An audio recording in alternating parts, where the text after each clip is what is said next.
Google, YouTube, Yahoo या कोई भी एक ऐसी वेबसाइट जिसे हम इजीली एक्सेस कर सकते हैं, ये सब नॉर्मल वेब के अंदर आता है। या फिर जिसे हम क्रोम से एक्सेस कर सकते हैं वो नॉर्मल वेब होता है, या फिर हम इसे सरफेस वेब भी कहते हैं। सरफेस वेब को इजीली एक्सेस किया जा सकता है क्योंकि इसका हम लोग डेली ही यूज़ करते हैं। लगभग सभी लोग इंटरनेट का यूज़ कर रहे हैं और हम जो भी एप्लीकेशन और वेबसाइट्स का यूज़ करते हैं वो इंटरनेट का केवल 4.5% ही होता है। तो फिर क्वेश्चन ये आता है कि जो इंटरनेट का बचा हुआ 95% है उसमें ऐसा क्या है।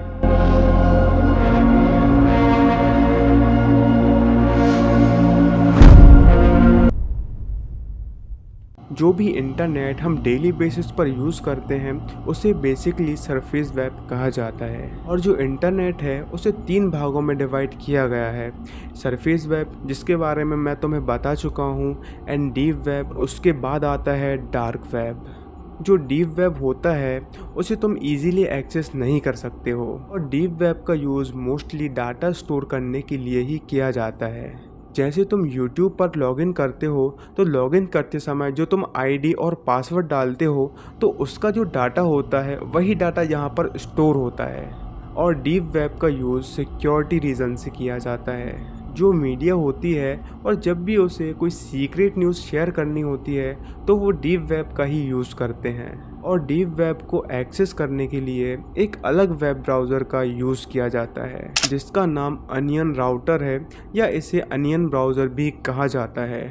और जब भी तुम डीप वेब एक्सेस करते हो तो तुम्हारी जो आइडेंटिटी होती है वो एकदम अनोनिमस होती है, क्योंकि जो अनियन होता है उसमें डिफरेंट लेयर्स होती हैं। तो जो अनियन ब्राउज़र होता है उसमें भी डिफरेंट लेयर्स होती हैं। तो जब भी तुम डिफरेंट साइट्स का यूज़ करते हो तो तुम्हारी आइडेंटिटी चेंज होती रहती है, और इसी के लिए इसका यूज़ क्रिमिनल्स भी करते हैं अपना कोई प्लान डिस्कस करने के लिए।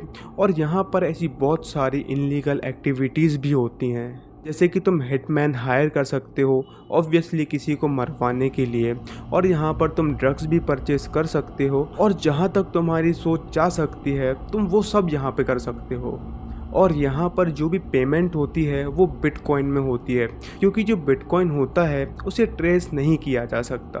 और ऑब्वियस सी बात है कि तुम किसी को मरवाने के लिए सुपारी दे रहे हो तो उसके लिए तुम अपनी क्रेडिट कार्ड डिटेल्स थोड़ी शेयर करोगे। और बहुत सारी वेबसाइट यहाँ पर ऐसी भी होती हैं जो फेक होती हैं, मगर इनमें से कुछ गिनी चुनी वेबसाइट ऐसी होती हैं जो कि रियल होती हैं।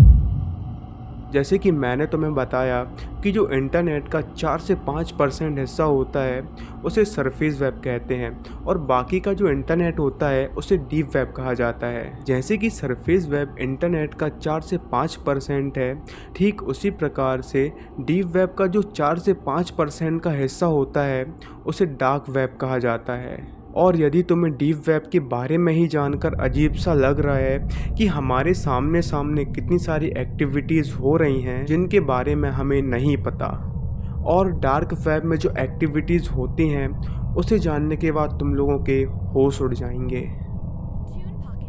आज हमने surface web and deep web के बारे में जाना, और अगली वीडियो में हम डार्क वेब के बारे में जानेंगे।